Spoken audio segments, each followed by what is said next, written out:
વધે અને આજે જુઓ ડ્રોન થી જોડાયેલા શેર્સમાં સતત એક વધારો આપણે જોઈ રહ્યા છે ને લગભગ 6% વધારેનો એક ઉછાળો આપણને આ બધા કાઉન્ટર પર આવતો દેખાઈ રહ્યો છે। શું કારણો બનતા દેખાઈ રહ્યા છે તેની વિગતો લઈએ। સહયોગી શ્રદ્ધા આપણી સાથે જોડાઈ ગયા છે। શ્રદ્ધા, ગુડ આફ્ટરનૂન। જણાવો, ડ્રોનથી જોડાયેલા શેર્સમાં એક સારા રિટર્ન્સ બની રહ્યા છે, શું કારણો છે? जी तो गुड आफ्टरनून। तो ड्रोन्स शेयर्सની વાત કરીએ તો જો એક સપ્તાહના રિટર્ન્સ પર નજર કરીએ પહેલાં તો આઈડિયા ફોર્જમાં 14% રિટર્ન બનતા દેખાયા છે।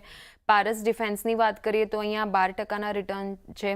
ઝેનટેક 10%, ડેટા પેટર્ન 6% સુધીના રિટર્ન્સ આપણને એક સપ્તાહમાં બનતા દેખાયા છે। હવે શા માટે તેજી છે એના કારણોની વાત કરીએ તો મિલિટરી ડ્રોન માટે 20,000 કરોડનો ઓર્ડર અહીંયાથી સંભવ બનતો લાગી રહ્યો છે।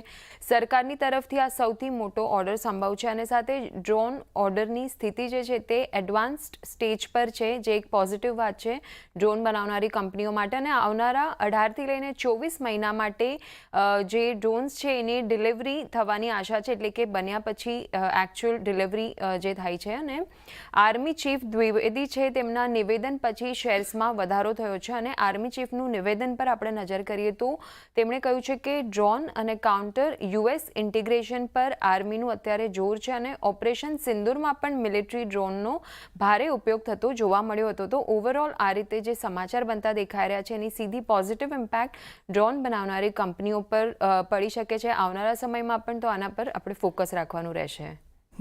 આભાર શ્રદ્ધા આપનો સમગ્ર માહિતી આપવા માટે। તો જે રીતે આપણે જોઈ રહ્યા છે એક નવા ઓર્ડર મળવાની સંભાવના અને એને કારણે એક ફોકસ આ બધા કાઉન્ટર આપણને બતાવી રહ્યું છે, પણ આ બધા સ્પેસ